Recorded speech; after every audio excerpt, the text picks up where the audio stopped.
TV Campfire Podcast. I was like, okay, so you win for the week. We're here. I hate to sound like a broken record. Oh no! We're fans. It's one of the best things on television. Oh! Alright, we got you a whole different level. No, you didn't. We talk TV. That was the best scene ever. Like, that blew me away. It was absolutely amazing. I just couldn't believe it. Welcome to the show. This is podcast number 613, and I'm Libya, your host. And this week we have returning guest Malik Alameen, Artistic Director of Griot Theater. This is Tom, and I chair Visual Media Arts at Palm Beach Atlantic University in Florida, and also host the Screen Time podcast on iTunes and Spotify. This is Allison, and I write reviews for 6 Degrees of Geek. Hi, this is Yusun, and I'm costume designer and TV enthusiast from Los Angeles. All right, Tom, hit us with the news. What you got? ABC has announced that Floriana Lima from Supergirl is joining Grey's Anatomy Season 21 for an arc playing a childhood friend of Dr. Owen Hunt. Amazon has announced that Brendan Gleeson and Jack Houston have been cast as series regular in Spider-Man Noir, the Spider-Man Noir series. AMC has announced that William Fichtner has joined Anne Rice's The Talamasca as Jasper. They've canceled Orphan Black Echoes after just one season, and their Shudder streaming service acquired the thriller The Rule of Jenny Penn with John Lithgow and Jeffrey Rush. Apple TV Plus canceled Time Bandits after just one season, and they've acquired the Spanish-language mystery series Tú también lo harías. BBC has announced that Joanna Scanlon and Tamsin Grigg will star in Sally Wainwright's new BBC punk rock drama Riot Women. HBO has given a series order to Rachel Sennett's Untitled Comedy, and they picked up Industry for Season 4. At Hulu, Glenn Powell's football comedy Chad Powers has added Clayne Crawford, Toby Huss, Colton Ryan, and Xavier Mills in recurring roles. Max has canceled Pretty Little Liars after 2 seasons. NBC announced The Irrational has cast Ron Canada as Alex and Kylie's father.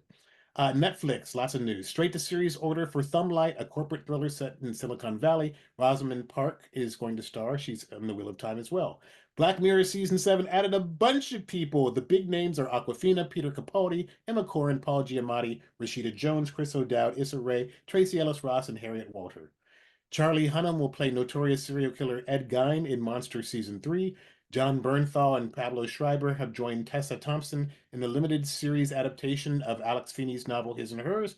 Crystal Fox, Sunita Mani, and Rebecca Rittenhouse have also joined the cast as regulars, and Marin Ireland will recur. Terry Matalas is the showrunner for the long-gestating Magic the Gathering animated series.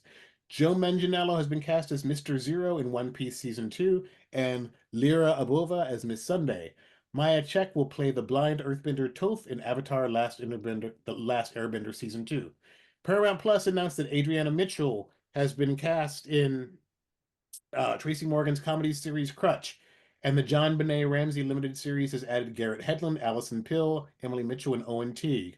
Peacock has announced that the new Office series has added Melvin Gregg from Snowfall, Chelsea Frey from Poker Face and the Cleaning Lady, and Ramona Young from the Santa Clarita Diet. They'll join previously announced Domhnall Gleeson and Sabrina Incapacitore. And finally, Sci-Fi has announced the adaptation of Revival, an Image Comics series, has cast Melanie Scrofano, Romy Weltman, David James Elliott, and Andy McQueen. Wow, that was a lot. Well, I don't have a Netflix job. keeps spending like a drunken sailor. But, hey, one of these days they're going to actually have to, pay off their debt load. Don't say that. That'll make this even harder. But anyway, let's get started with the shows. First up, we're going to talk Bad Monkey, and we're going to talk episodes 6 and 7. And episode 6, that's the episode where his best friend, the main guy's best friend, turns him over to the cops in a move that I get it, but then I don't get it, because I was like, dude, does that mean we're not friends anymore? Like, that was a little touchy there. Like, and I like that his husband was even like, dude, I don't even know you. I loved it. I like that a lot. I'll have to say, if you turn me over to the cops, we're not friends anymore, just so you know. I wasn't considering it because I did feel that betrayal right in my chest. I was like, ooh. Of course, the solution is don't do anything wrong. I thought But if your brother commits a crime, you just show up with a shovel and you're done. That's yeah, it. it's like Don't ask any questions. It's like All that right. that movie On the Town. It's like, which car are we taking? That's what you ask. But All right. I really loved the husband. I thought he was like a minor character that didn't really matter. But in that episode, I thought he stepped up, and I thought like the writing and his acting and his like chemistry between his husband, and then like even the way that he was with Yancey, you know what I mean? Like, he was so sympathetic and he was very supportive. Well, the thing you is, know, also, they were all pretty sure he didn't do the murder. Yeah, Like, well, everybody was like, we know you didn't do this, so why are you turning? He was like, oh, they'll figure it out. I was like, dude, you're a cop. You know that's not how this works. I love the fact that the daughter's butterfly hairpin makes an inopportune reappearance an episode later. Yes. And I love the fact that they mention it. They hung a lantern on it in episode 6. And in episode 7, the narrator tells us, and it made a reappearance at a very inopportune time, or words to that effect. I don't remember that, but go ahead. Talk about it. Go ahead. When he gets cleared, they catch the bad cop, and then they put him in the back seat, and there the butterfly hairpin is, so he uses it to pick him up. And What tripped me out too is the bad cop guy who set him up. He's like, oh, let me go to my office and get the other evidence that I have. And he just like split. I was like, are you He for never real? struck me as being the smart type. Yeah, but just like, he just bailed. Like, I was like, oh my God, this dude just like ran. I just thought that was hilarious, though. I It mean, was. it's so perfect for this show. It's like, oh yeah, I've got that in my other coat pocket. Yeah, let me go get that. And he just runs. So and the fact that he didn't leave though, and that he went to go get his cat, like His that cat. also was so perfect for the show. They stake out the place where they know the cat is, and of course he shows up. That actually made no sense because security guard he got fired from episodes before, who's there, who gets shot, but eventually saves, helps save the day. Yeah, it does. It didn't make sense though that he didn't just have his wife pick the cat up. But I mean, then we wouldn't have had that whole chase sequence and everything else. I'd like to do like a little call out. There's like an MVP through this whole series that I don't think we've ever really mentioned before, and that's the narrator. Oh, the narrator's great. Who's he's the guy on the boat. Like, that's so crazy. Scott Glenn, right? He gets introduced. It's Tom Nowicki. He does the narration. Oh. Yeah, and he gets introduced just in the fantastic. pilot. He gets introduced in the pilot for like 5 minutes, and like we never see him again. Yeah, but then we just hear his voice through the rest of the series, and I was like, "How is he narrating? How does he know this information? Like, it's crazy." I assume that they'll wrap that up at the end. We'll suddenly, after not seeing him through the whole series, we'll probably see him again, and it'll explain how he knows all this. But his narration is just so perfect for this. It really is. It's pretty funny. It's just funny as hell. Yeah. So Malik, you look like you have a comment. Oh no. But well, yeah, I agree with you. Go ahead, I was going to say I do like his.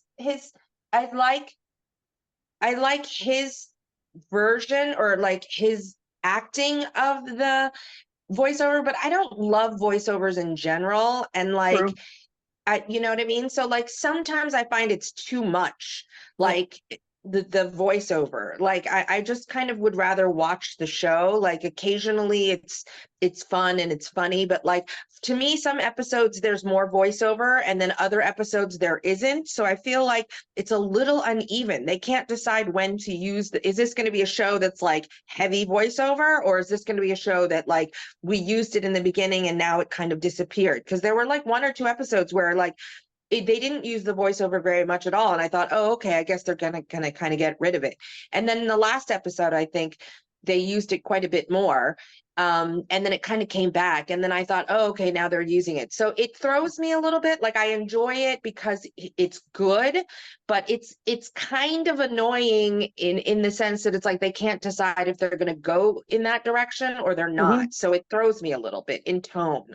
Like, but because the show is all over the place anyway, and I mean that in a good way, that it's like kind of a comedy, it's kind of a mystery, and it's kind of a this and I it's don't know kind how of much that. of a mystery it is, but go ahead. Well, Tom had a The comment. best use of voiceover. I mean, the rule of thumb is don't use voiceover unless the story is well told without it. And obviously, this is where it shows that you have a writing staff of many different people with slightly different styles. But the ironic counterpoint that the narrator brings a lot of times, like with the aforesaid butterfly hair clip, brilliant. And the guy's fun. So, and plus, voiceover is a trope for detective stories going back decades. yes. That is true. I hated the voiceover in the pilot. I hated it. Yes, me too. But it grew on. Excuse me, it grew on me. But let's move on. I think overall, we got to shout out Bonnie having to read her former high school lover's journal to figure out that oh my God, he's a child and she's not, even though she acts like a spoiled teen sometimes. Oh my, the fact that she was like, oh, I saw a manatee and it told me that I'm supposed to be with you forever. And then I read your journal and went, oh my God, you're a child. And then I said, never mind, and took off on a boat. Like, I can't figure out. First of all, I don't understand why this character's in this story at all. She doesn't add to at least at this point, I don't see her value. And I'd rather never see her again. Like, that's how I feel about this particular character. So I assume that she's going to it's already been pointed out that this show is all over the place. And I have the feeling that, even though I'm willing to ride with it, because even though she doesn't seem to be tying into the total story so far, I think that ultimately, yes, they're going to her story is going to rope into the main narrative. And I'm willing to wait for that. No, I don't like her as a person, but I mean, even as a character, I don't like her. I don't like the story. I don't like anything with her. So whenever she's on screen, it irritates me. So she's not my favorite component in the story, but I'm willing to get to allow this to just, I'm just rolling with the story basically, and confident that they're going to make all this make sense and make it worth my time. All right, let's wrap this up. I think overall, people are saying thumbs up for the last two episodes. Definitely. I felt more of a meaty in the middle because of the stuff that I said, which was the lady. I just really didn't like it, and some of the stuff, I feel like I want them to start wrapping this up. Like, let's go. Like, that's how I was starting to get a little impatient in these episodes. All right, next up, we're going to talk Chaos, and we haven't talked about this show yet, and it's on Netflix. And it is starring Jeff Goldblum. Jeff Goldblum, thank you. He plays Zeus, and the premise of the show is that Greek gods are real. It is current day, and how would current day society deal with the gods being real people just interfering with their lives, and you're having to worship them, and what does it mean about the soul and all this stuff, and then all this other stuff that they have going in. And what I liked about Jeff Goldblum is he's always playing like this funny kind of protagonist. And in this story, he is definitely 100% the villain of the piece. But he's still charming. So he's like the charming villain of the piece. And I thought it's great. I am thoroughly enjoying Chaos. So who wants to start off? Malik, you want to take a stab and start us off? I'll start off by saying that I am absolutely the target audience for this show. Because I grew up reading about Greek and Roman mythology and Egyptian mythology and have studied it and explored it ever since then. And I think, part of what you alluded to is this kind of modern version of Greek mythology is really cool. I have to say, just in terms of setting the stage, this is primarily the story in terms of Greek mythology of Orpheus and Eurydice. Yeah. So that's kind of the base story that they're telling. The inclusion of Zeus and this question about Zeus dying is actually kind of a new twist that they've added for this television show. Yeah, they've never had that as a possibility of Zeus dying. So yeah, go ahead. Yeah, so I'm thrilled to pieces by everything about this show, starting with Jeff Goldblum. I mean, you mentioned in terms of how his character is different, but he's got this incredible combination of vulnerability that you see. You see this true vulnerability and his power and his danger. So in the first episode, when he finds out that that they are blaspheming against him and how angry he gets, like I was scared in that moment.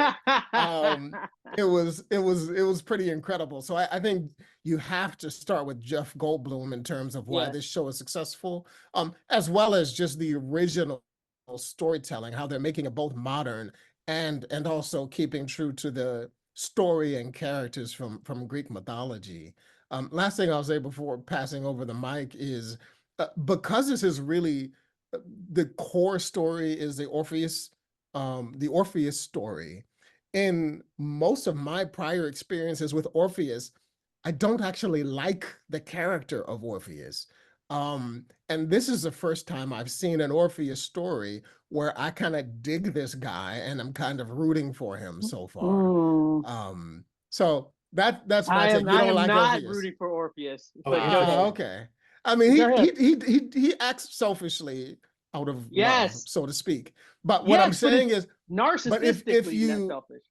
okay, so maybe you are picking up on those are kind of the narcissism are the threads that you get in other Orpheus stories. I will tell you, it's worse in other Orpheus stories. This is the most relatable Orpheus I've seen. Interesting. Okay.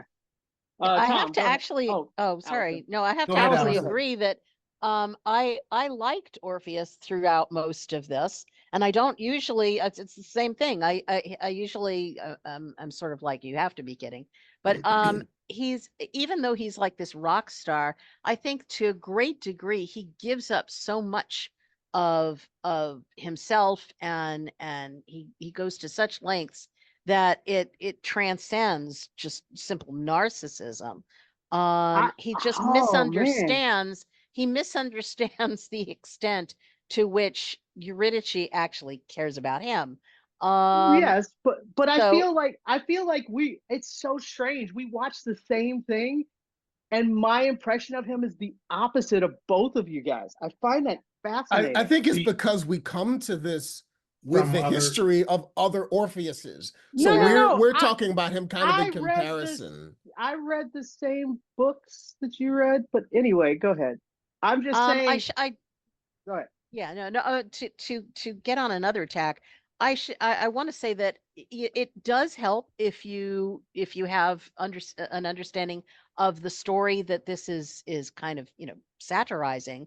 And if you have a background in Greek mythology, and you know all of this, inside out, that's great, because there's all these little tidbits and things that little And Easter eggs that they leave you call-outs. all over the shout outs and things like that they leave all over the place. So that's a lot of fun, but you don't have to. Exactly. I think this. Right. I think that this is accessible for people, even if you are not up on your Greek mythology. Even if you're not familiar with the story of Orpheus and Eurydice, you're still going to, I think, enjoy this, because it's really it's gorgeously mounted, it's incredibly acted, it's incredibly creative and well written and really funny. Their conception of these various characters is just hilarious in a lot of cases, and I just had a tremendous time watching this show, and I devoured the whole thing in a matter of like 2-3 days. Go ahead, Tom. Here's my question for you, and this, do they do more myth than just Orpheus and Eurydice? They throw various things in. Yeah, they do. Well, but is that like the kind of spine of season one? Yeah, the spine yes. Yes, that is the spine, because they tell you that they have a narrator again, who is the guy Prometheus. Prometheus. He's the narrator this time around in this story, and he's basically telling you this is their story. But the point of view I came from was not from Orpheus's point of view. I came from Eurydice's or Riddy's point of view, and my thing is I saw stuff through her eyes, and you see that even in the beginning, in episode 1, Orpheus is all consuming and just like suffocating her. And he's suffocating her because he's not listening to her. She's telling him, I don't want to do this. I don't want to be a part of your muse. I don't want to, like, she's telling him all of this information in the first episode. And he goes, but I love you so much that you should accept this. Like, and so that made me immediately not like him. So well, that's a form of control. Exactly. And so I really did not like his character from episode 1. And the more I learned about him as you go on, it made me really dislike him even more. So I never had a moment where I was like, oh, I totally get him and his vulnerability and he loves her and he sacrificed. I was like, no, every single thing he's doing is really for himself. There's nothing in there that he's doing that's for her. So that was my perspective of the story. And now go on to you guys. Sorry, I just needed to vent that. My major complaint is, dude, there are entire stage plays and operas and films that are 2 hours long or less. You don't need. I would have interwoven multiple myths, not just use that one as the core myth for the 8 episodes, because you don't really have enough material for that. I think you do.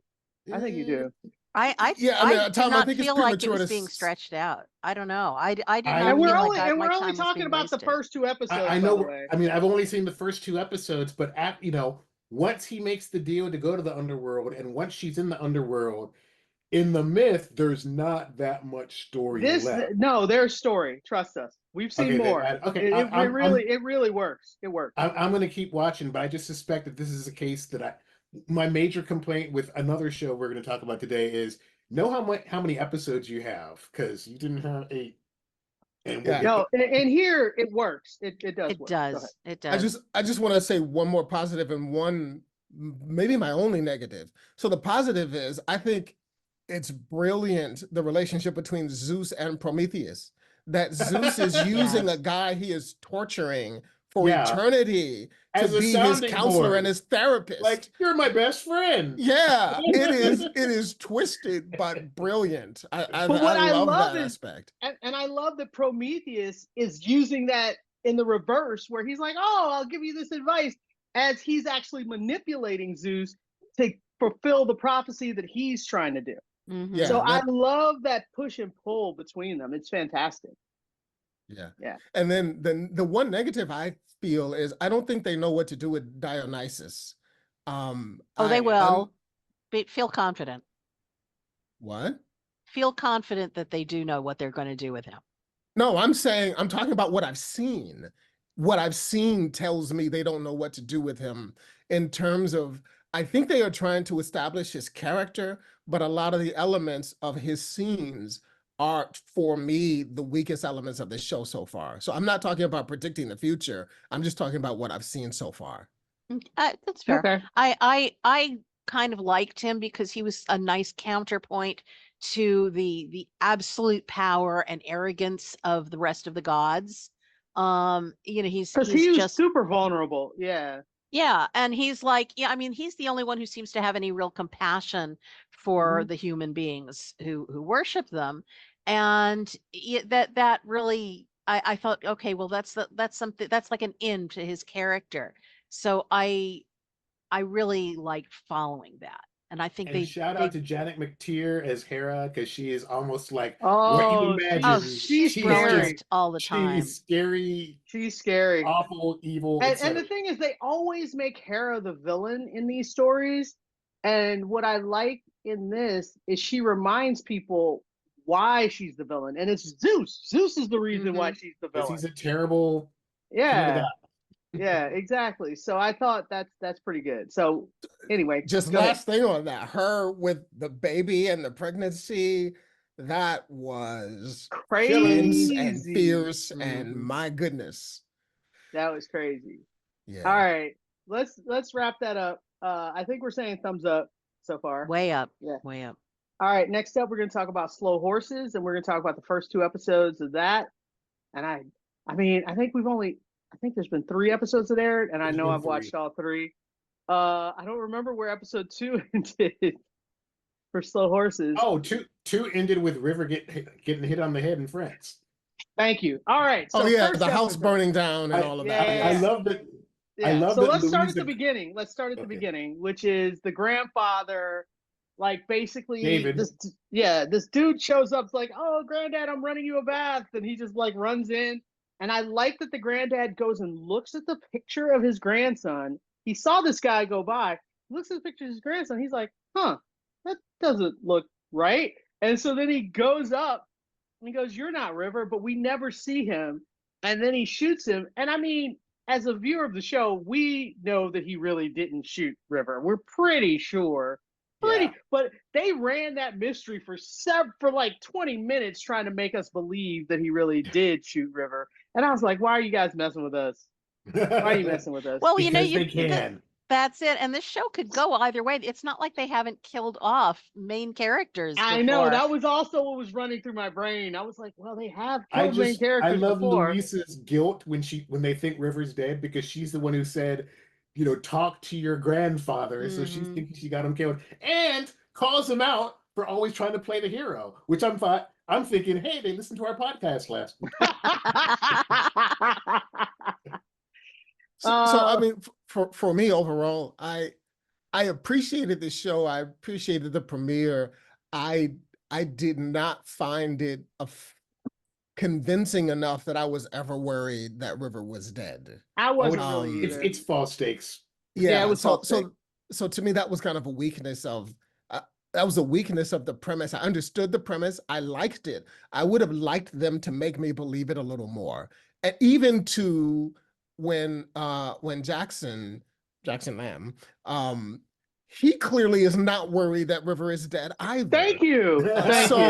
Like, make me believe it. You can't obscure the person's face and have him die and have Jackson not worried about him. Do one or the other. Because with both of them combined, I was never worried that he was dead.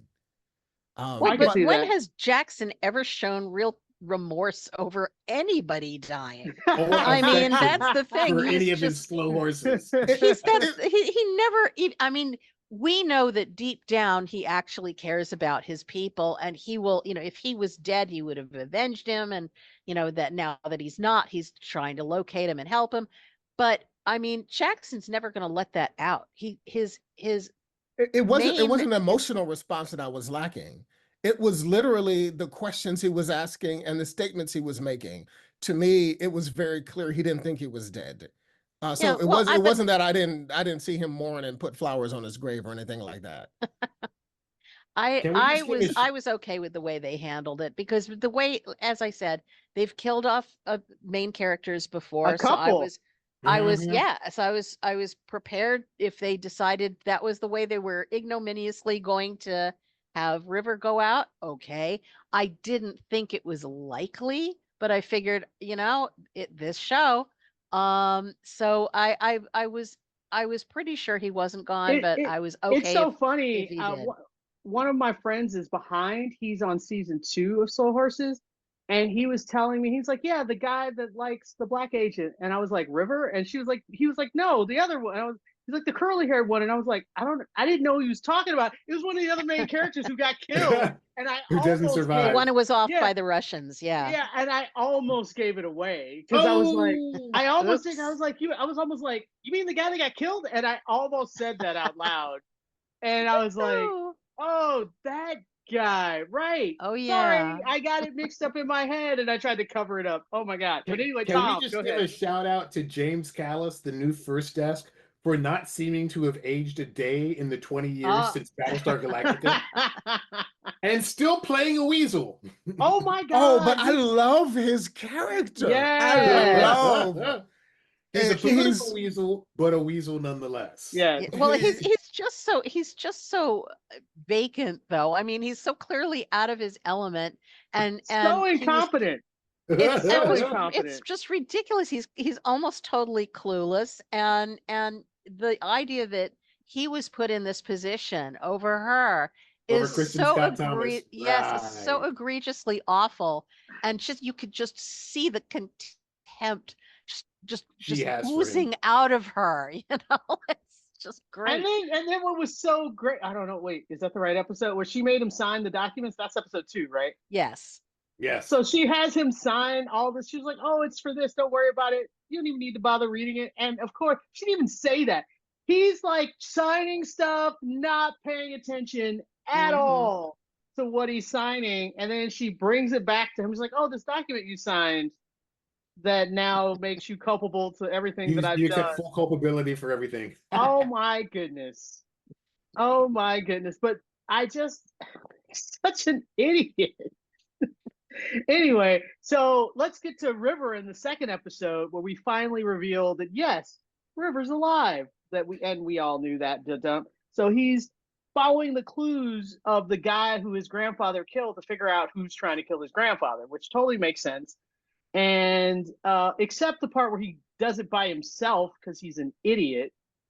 Not only that, but when the team finally learns that he's alive, they're like, oh, we're not going to help him because he didn't ask for help. That seems a bit silly. Well, that was as Jackson. well. The rest of them Jackson's decision. The rest of them wanted to help. Lamb was like, no, he didn't ask us. Yeah. So, but the rest of them were like, we should back him up. And so Lamb's they're like, nah. okay. Jackson says no, so they're like, okay, we'll just hang out. Well, that feels a little weird to me too, but they did that in order for us to have the rest of the episode where he's in all of this danger by himself. He's such an idiot. My thing is, I would think that what are we in season 4? Like, dude, has he not learned anything in the first 3 seasons? No, the whole reason that he's in Slow House or Slow Horses is he was. To be fair, what's his face set him up. Spider set him up. Yeah. Spider did set him up a little bit, but he still did that whole hero syndrome thing. He still ran off to go save the day. Like, which Louisa told him about in 401, and he's still doing. I'm just saying that is his MO. His crypt, yes, his MO, and it's never served him. It has never served him. It always bites him in the butt. Always. Yeah. Which is why neither his team or his boss should feel confident in his ability to manage this by himself. That is also very true. I think Lamb is part of what Lamb is thinking of is he doesn't want to get the rest of his team sucked into what, River is doing.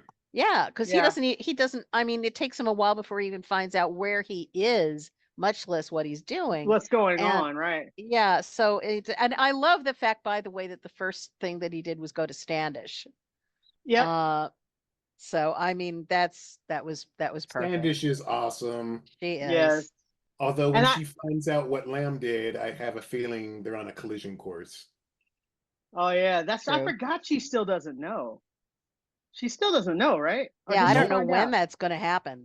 I keep expecting that. That's a ticking time bomb that we as the audience know that the characters will eventually get there. That's so crazy. Anything else before we move on about these first 2 episodes? Other than kudos for them winning Best Drama at the Emmys last week. That's pretty cool, and that was not expected. They didn't win Best Drama, did they? Best writing. Thank you. Best writing for a drama series. Thank you. The other Will Smith. Yes, yes, the other Will Smith. He gets a lot of jokes out of that. All his interviews, he made jokes the whole night. By the way, we didn't actually talk about the Emmys up front, but maybe that'll be another podcast. Yeah. No, we didn't. But I think these Slow Horses has been great. The next episode, I've seen episode 3, it's good. It's really hitting its stride, and I just love this show. And I like that it's a nice, tight 6 episodes, and then you're done. I love that the wider community is starting to recognize it. I mean, yes, that with nominations for acting as well as writing and other stuff. All right, let's move on. Thumbs up. Next up, we're going to talk about Rings of Power, episodes 3 and 4. And apparently, I am the sole voice on this podcast who is still enjoying Rings of Power. And so I'm going to get my stuff out really fast so you guys can poo-poo all you want. As much as I love the pilot, and we saw everything from Sauron's perspective, which I thought was very different and really fascinating. The season premiere, right. Sorry, I said the pilot. So from the season premiere, as much as I really love that, I've found that as we've now gone more into these episodes, it is the least thing that I like, because it feels like they're hitting the same dead horse of he's manipulating people. Look, he's getting away with manipulating more people. Look, he's manipulating these people more. Look how he's manipulating. And I'm over it. I'm really over it. And some of it is just how he talks, but some of it he is genuinely using like kind of magic. Because I think Celebrimbor. Oh wow, I said that right. The way that he's talking to him. At first, I was like, how is he convincing him? It doesn't make sense. But then you realize some of it is magic. Like he is genuinely using magic to deceive and to put blinders over his eyes and to make him paranoid. He's doing stuff to him to get this result. And the more you see that, you're like, oh, this makes more sense. But it makes his character, to me, less interesting. And so now whenever we go to making the rings and Sauron and Celebrimbor, I'm like, this storyline again. So I get this. That's the only storyline that I am now kind of over. I'm like, can we just skip to the part where the rings are done and let's just like go from there? I'm kind of over it. However, the other storylines with the other characters, I'm still engaged in. Especially when you get to not Gandalf, who is totally Gandalf, dude. The stranger. Yeah, like I said, Gandalf. When we get to him, and we introduce Tom Bombadil. Bombadil. And we introduce that character to him, and we find out about the Dark Wizard, and we get all of that stuff. Like that stuff, I'm finding super fascinating. And then we get the hoof. What are the short people? What are they called? They're not called hobbits. They're called Harfoots. What are they called? They're the Harfoots, but that's actually a family name. So you have the Harfoots, and then you have the people that are in the desert that are the something or other. Yeah, I forgot what they call the desert people. Forgot the desert one. But then you realize that those are just family names. Halfling is a good. Thank term. you. Halfling is actually the generic term. But you realize that all of that stuff is kind of interesting. Like I'm enjoying all those other stories. And the elves are so arrogant and so annoying, but that's always been true. And then the stuff with the dwarves, I'm thoroughly enjoying how the ring on the king has started to change his personality and is starting to make him greedy. And they're like, what does this mean? And so I'm really thoroughly enjoying those stories. And even the story on what's the humans that live on the water? What are the Numenor? Numenor. Numenor is hot and cold for me. So it depends on who the focus is on. If we're on the guy who is now king, I hate that stuff. Like he's so ridiculously, obviously two-dimensional. You might be getting a little ahead of the episode. I think he just in the last episode.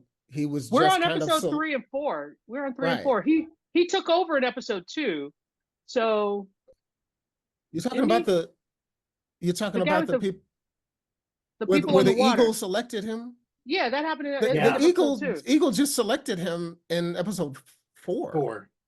Oh, yeah. Did it? No, not at all. No, yes, not at all. The Eagle selected him in the latest episode. No, it didn't. In the latest episode, I'm not going to go into it now, but a lot of other stuff went on. The we're not Eagle talking about the was latest. episodes We're talking, ago. No, 3 I and know. 4, We're talking about episode 4. I think you're ahead, Allison. We're behind what's airing. I am ahead, but I'm saying the Eagle selected him in the episode that Libya is talking about. Episode 3. Yes. I thought it was before that. Go ahead, tag in. Here's my problem. They don't know how to pace the stories. And Arendir, arguably one of my favorite characters, because we finally get an elf who's not Anglo, the brown elf played by a Latino actor. We didn't see him at all in episodes 1 and 2. And they had a major storyline at the end of first season. It's like, figure out how to pace your different plot lines equally and evenly and don't spend so much time on plot lines that repeat themselves. Yeah, the Sauron storyline is 100% repeating itself. They're making really bad choices in how to order their episodes. So we get long stretches of stuff where, Sauron still is still manipulating Celebrimbor. and then they're trying to catch, and they're, the forces of darkness are stopping them. There's so much that I rewatched. I think I said this last time, but the first 12 minutes of Fellowship of the Ring basically tells a good chunk of the backstory you need for the classic trilogy, and they're stretching out a lot of stuff that's not that interesting into whole episodes. Get to the point, people. Like I said, I'm enjoying some of this. Some of the stuff the Sauron stuff I'm really not, but the rest of it I am enjoying though. They're just not doing. You've got so many different plot. You've got the elves. You've got the elves. You've got the ones with Sauron, the ones not with Sauron. You've got the dwarves. You've got the Numenorians. You've got the halflings and the stranger. And much of that I'm still enjoying. That's what I'm saying. But I'm enjoying that. But they're not dividing them up evenly among episodes, because you've got this whole plot line with what happened to Arendir and the kid's mom, and we just find out backwards, oh, she died. Well, that's because the actress isn't there. So is your intention they to lost the rebut actress, every... but the thing the problem with it for me, because I went into this really, really wanting to like this show. Okay. And I keep every week that I tune in, I think, please, are you going to right the ship and let me like this show? And they keep disappointing me. And I think part of the reason Tom was just saying, well, there's one element here and one element there and one element over the on the other side.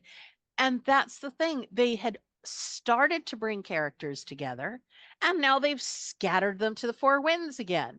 And so instead of having a cohesive story with maybe a B plot someplace, you've got all these separate elements, and they are not all equally interesting, as has been brought up, and they are completely sectioned off from each other.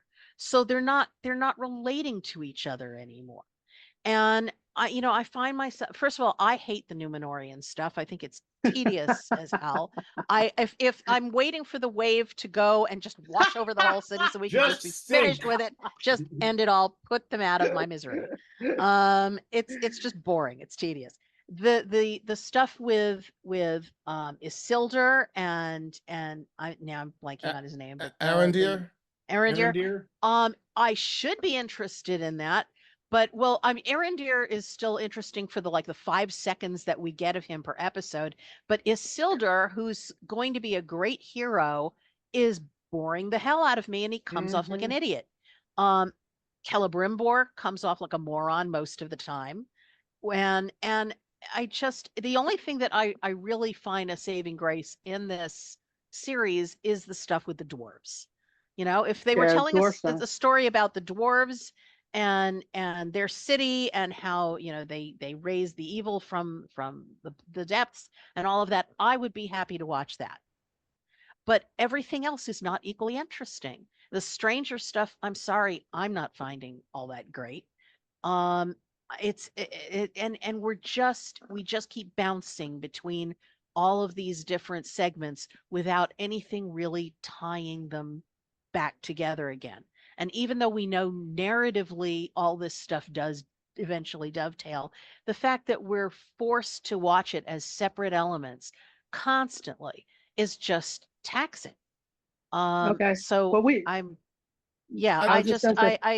like I said, I think they've got all this lore that they want to put together. They're just not doing it well. Let me add a little bit of light. Like the only thing I've liked in the first 4 episodes so far is when Arendir gets reintroduced for this season. That is a heck of an action sequence and a heck of a hey, I'm back. So I loved his fight sequence to say he was back. That was very cool. The other thing connected to him, you see, the only thing I liked was when he was on screen, is when Isildur kind of tries to reintroduce himself to Arendir. And Arendir is like, elves, our memory doesn't fade. I was like, he basically said the North remembers. So I like that. Very, very good. But otherwise, I would agree with everything else.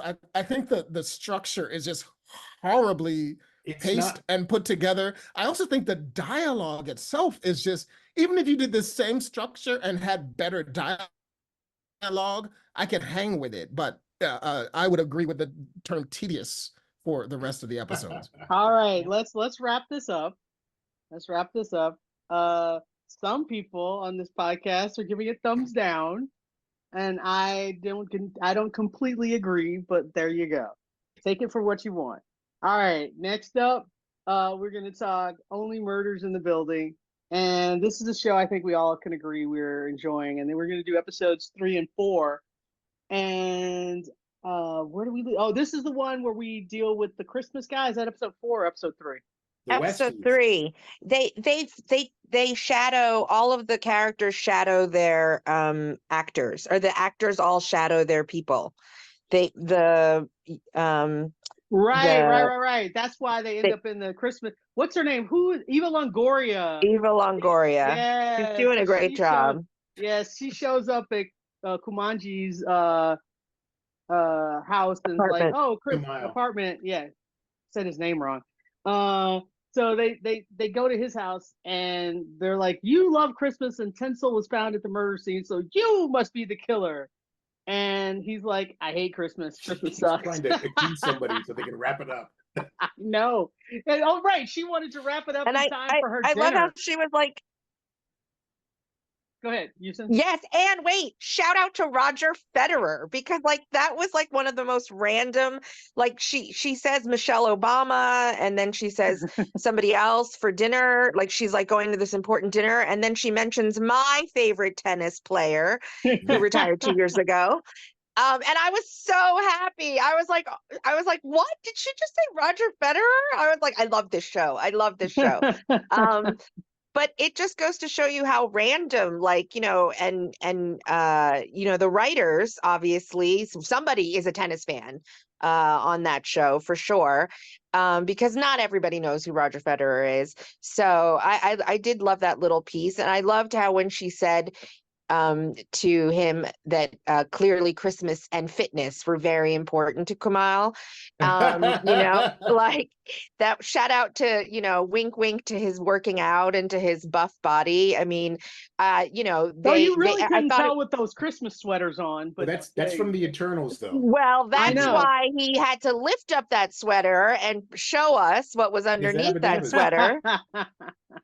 To make sure, so they drove that nail home, and that and so I thought that was cute that was like they brought that in. Although I don't know, I thought he could have been funnier. Like I was expecting, I don't know what I was expecting with that whole scene, but it like I don't know, because I think he's really funny, and I thought that he didn't shine in the scenes the way that I thought he was going to be even more comic relief, but for me I thought Eva Longoria like took over that whole scene. She was the highlight. That's true. Yeah, she was the highlight for me instead of him. I thought he was going to be, but she was really actually the one that was really funny.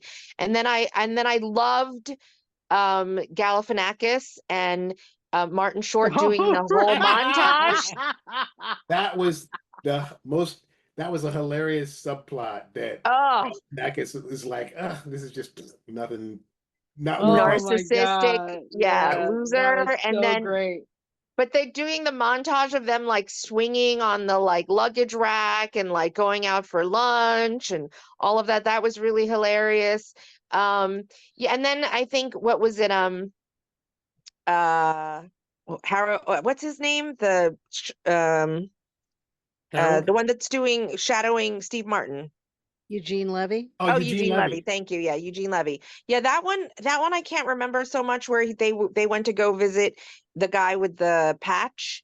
So like, they had the stupid idea of how to get him to lift his eye patch up. Patch. And both of their ideas were pretty equally dumb. Stupid. But I have to say that Steve Martin's idea was the worst, and I was just like, "What are you guys doing?"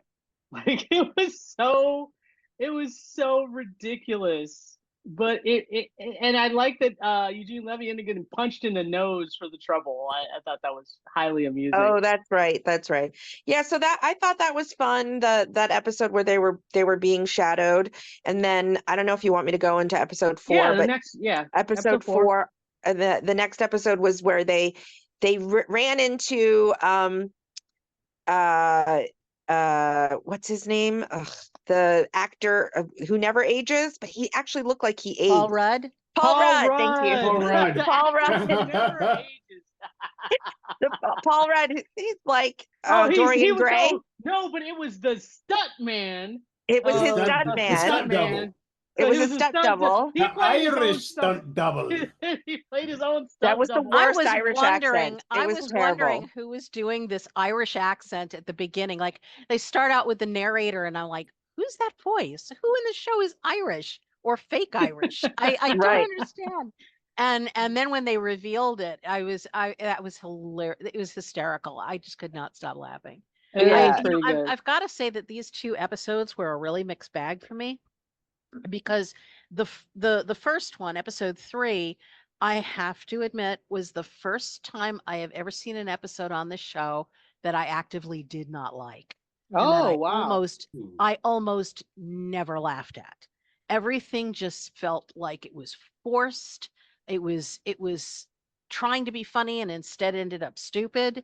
It was just, it felt like it was kind of beneath it. It's like they couldn't think of really good material to use with their guest stars, and this was the best we got. And the result is that but especially I think Eva Longoria and Zach Galifianakis came off the worst. I hated their Really? characters. Really? I loathed their characters. They may be really great, nice people, but the characters of themselves on the show were just intolerable. And the worst kind of stereotypes of, what a celebrity is supposed to be. It's like last year they did Matthew Broderick, and he was playing an awful version of himself, but it was funny and it was specific. And with this, it was just generic awful celebrity and generic self-obsessed celebrity. exactly. wait, And wait, Allison. it just didn't come off that great. So I hated this episode. However, it was followed by what I thought was one of the funniest episodes. Hold up, Allison. Malik had something he wanted to say. Mm-hmm. Yeah, Allison, I'm not sure how drinking games go, but I believe you're supposed to take a shot when you stutter on Galifianakis's last name. I believe that's how it works. So, I would not be able to stand up if that was the case. All right, go ahead. Next episode. I thought he was going to say something more serious than that. But go Yeah, no, the next episode really made up for it, because then it was everything was firing on all cylinders, and bringing in Paul Rudd as the drunken Irish stuntman version of his character was just, and the thing that was funny was that they went with all the tropes of that, having him run off screen and actually be replaced by a stuntman when he does the roll over the car, and things like, it was just priceless. It was beautifully done. And combining all of that with the genuinely affecting stuff with about Saz, and that Steve Martin's character didn't realize she was in all that pain all the time, and having these little flashbacks, and one of them after being hit on the head with a real bottle, as to with the things that they'd been through and what she wanted in life was really fascinating and really affecting. So I thought just in terms of just the feels and in terms of the funny, I thought that episode just made up for it, and everything was working with that one. Don't forget Mabel's discovery about the empty apartment. Yes. Oh yeah, she had to squat in the house. the subleasing. Yeah. Right. Malik, Yeah. you haven't talked yet. Go ahead. Yeah, so I'd agree. Episode 3 wasn't that interesting to me. I wouldn't go as far as say I hated it, but I didn't particularly enjoy it. I'm trying to remember when Steve Martin and Eugene Levy did the Yes And. Was that 3 or 4? That was probably 3. Okay. 3, yeah. That was I appreciated that because that whole joke was about how you do improv. So for people who know that that's one of the rules of improv, I thought it was pretty funny. I wondered for people who aren't familiar with that, whether that scene worked for them or not. But I kind of liked how Steve Martin kept doing the yes and to try to get to the next thing. But overall, episode 3 I didn't find particularly interesting. I'd also say that Paul Rudd was the star of episode 4. Even though everything around the stunt workers was pretty silly, it was interesting. So everything around the stunt workers was interesting for me for that episode. The rest of it not as much. But yeah, we'll keep watching. Let's wrap that one up. I'd say overall, I mean, for the most part, thumbs up. Wait, I have to say something. Okay, go ahead. I'm not even an iPhone user or an Apple user, but that scene where Martin Short was talking to his tablet and he was like brightness on, off. Susie, brightness, Susie. And I was like, Susie. And I was like laughing so hard. I mean, he is hilarious. I actually laughed out loud when he screamed Susie at his tablet. Because I spend all my life listening to all you iPhone users talk to Siri.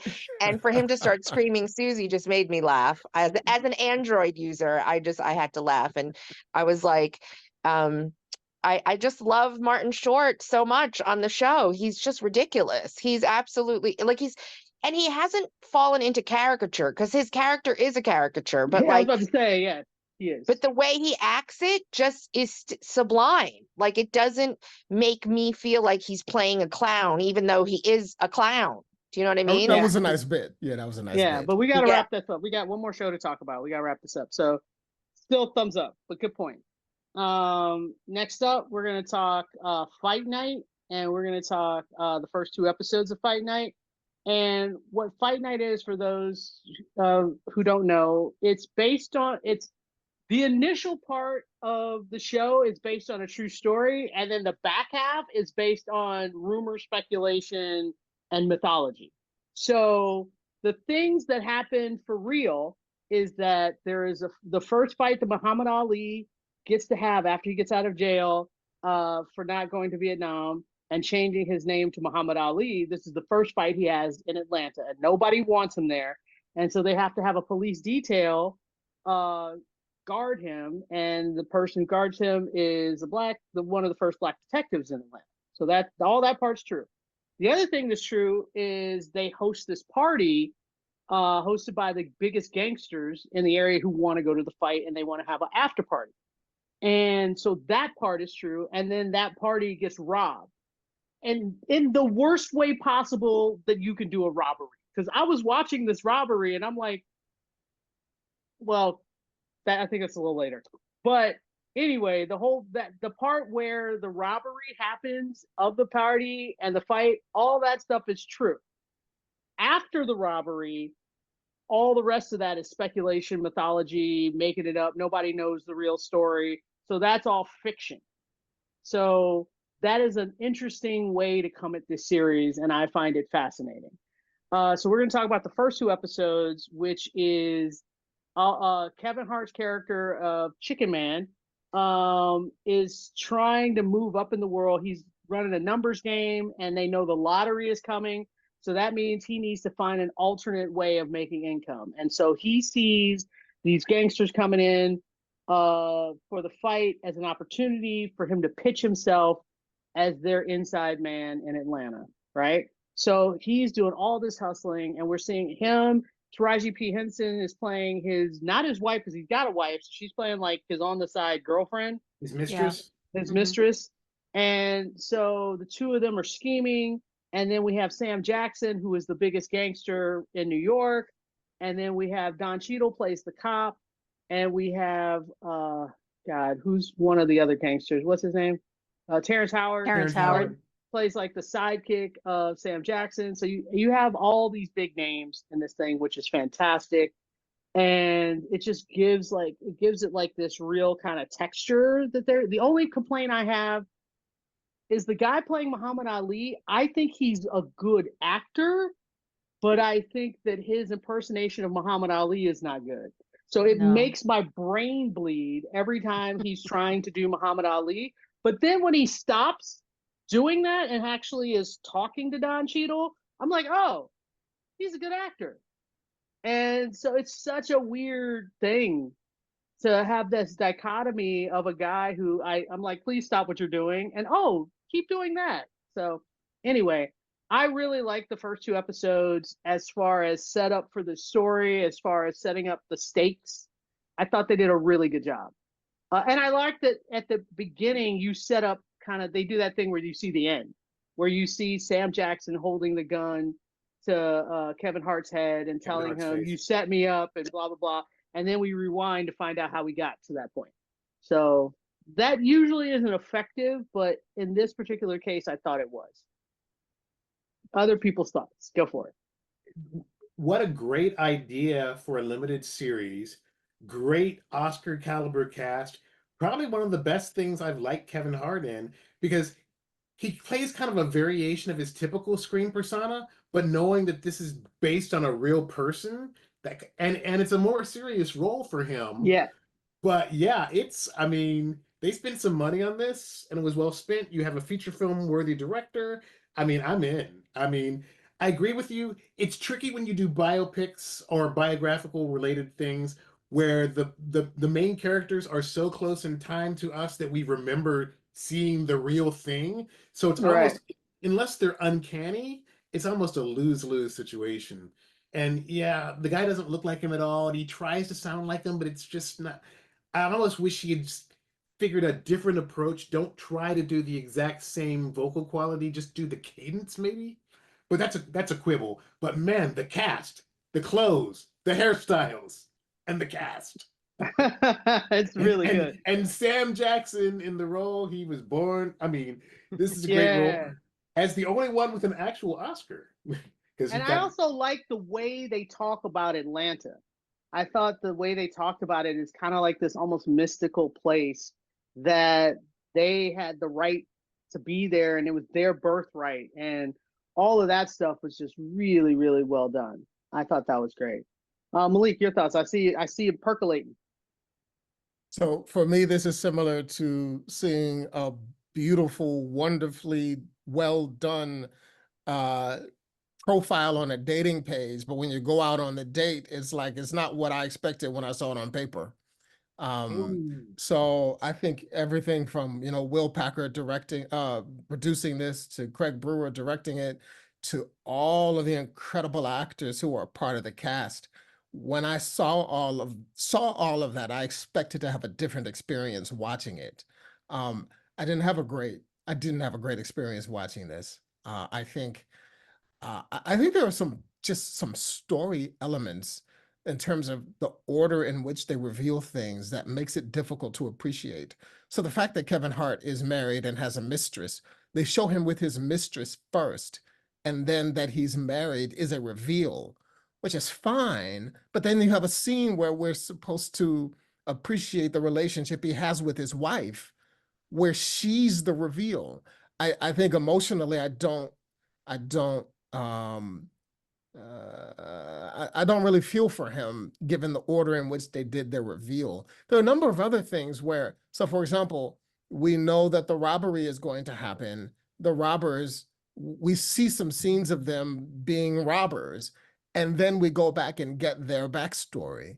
Well, doing it in that order, I also don't feel for the robbers. If you had shown me the backstory and shown me how and why they made the decision to become robbers, I might have felt differently. But I think the order in which they structure things makes it difficult for me to appreciate some of these folks. I have a different take on Kevin Hart. He's not a good actor, and he's not strong enough to helm this film with all of these other incredible actors around him. He's the heart and the center of this, I called it a film, of this series. And he's not a good enough actor to hold that center from my standpoint. I love the other actors. I love Sam Jackson, Don Cheadle, Terrence Howard, Taraji Henson. All of them are doing great work. But I'm not very excited about it. The other thing is there's some historical things that they are getting wrong that they could have looked up very easily. There's a moment where the sheriff is talking about how Dr. King was just killed, so we can't allow that to happen on our watch. but Dr. King wasn't killed in Atlanta. He was killed in Memphis. Memphis. So that line makes absolutely no sense. And I don't understand how it went through all the people who have to see it and nobody told them that line doesn't make sense. Well, There's another I didn't don't get think- from it that he meant it took ha- place in in his Atlanta. city. It's just, Yeah. it's like he was saying, that happened, just recently, and it's not going to happen here. Yeah, I didn't read it that but way. he said Yeah. again though. I didn't read it that way. I didn't read it that way either. He said again, but that I think somebody should say something about that line. They also talk about the underground in Atlanta, and that underground mall wasn't around during the timeline of this film. So they just have some historical things that are off, I think. But in general, I'm not very excited about this series. Or rather, I'm excited about what I thought it could be, and that wasn't my experience. So the execution for you is off. Yes. I enjoyed loved it a lot. Yeah, Yeah, I really loved it. I did too. As far as Kevin Hart's character is concerned, I think he's fine in the role, and I don't see him as the heart of the series so much as the glue of the series. He's a problematic person. He's a problematic character. I spend a lot of time wondering why his wife doesn't leave him. He's chronically in trouble all the time. And so I think that you're just supposed to accept him on that level. Yes, we are hoping he doesn't get killed and all of that, but at the same time, I mean, we are allowed to see that he is a difficult person, and he has a lot of issues. He's always scheming. He's not always an honest, scheming. Yeah, he's not an honest he's guy. criminally He's not inclined. he's not a good guy. So you're not necessarily supposed to be on his side. Right. I mean, you don't want him to die, but at the same time, you understand that, this guy is not a saint. And so you don't identify with him necessarily. The rest of the characters I thought were fascinating. I love all of the different gangsters. They're just incredibly colorful. Especially the one played by Terrence Howard. Oh my God. He's wants to kill everybody. He just wants everybody. That is just hilarious. I mean, oh my God. And that hair, oh wow. That hair is crazy. Literally it's going to date me, but every girl I knew in junior high school had that hairdo. I call it the Farrah Fawcett blowout. Yeah. Yeah. It's just I think the whole cast is terrific. Again, though, I do agree that the low point is Muhammad Ali. The guy who's playing that is not convincing. Fortunately, we don't have to worry about that for too long. But that is one part that doesn't really work. But the rest of it, I think, was fascinating. The sets, the costumes, the music that they have for this show is just on point. And that really enjoyed that. Yeah. All right. I think that's everybody, right? So I've already watched like the next 2 episodes because I think they've aired like 6 or something at this point. So I'm not quite caught up, but I've watched at least 2 more, and I'm thoroughly enjoying it because stuff just goes crazy. But I will agree with Malik about the flashback with the criminals. After I saw the flashback, I didn't feel like I knew them any better than I did before. So, and it didn't make me sympathize with them in any way whatsoever. I didn't go, oh, I hope they pull this off. It wasn't anything like that. So my sympathies are still which is still kind of weird, I guess, with the gangsters. I'm still with Sam Jackson and those guys. And I want Don Cheadle to do well. So Don Cheadle is really the character that I care about the most. So for me, he's kind of the heart because he's the character that I want to do well, So he's the authority figure. Well, not just the authority figure, just what he's going through. Like, he's the lone black detective in this office of a bunch of racist people Racist who all, cops. yeah, all trying to get him to fail. They want him to get killed. They want him to do poorly.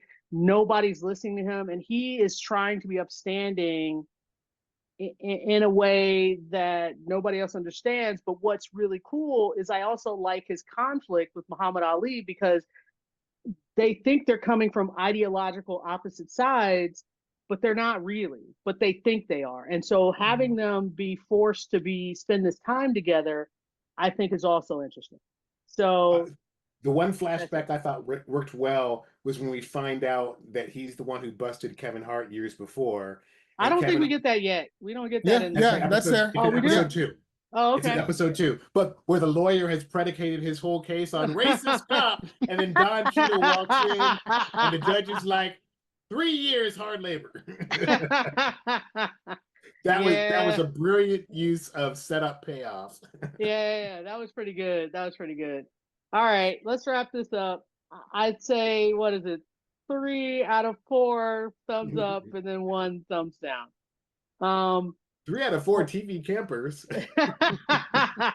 recommend Fight Night. All right. If you guys have any questions or comments, you leave them at tvcampfire@gmail.com. Follow us on Twitter or on Facebook. You listen to us on sci-fi.radio, iTunes, and 6 Degrees of Geek. And we'll talk to you guys next time. Bye-bye. Bye. Bye.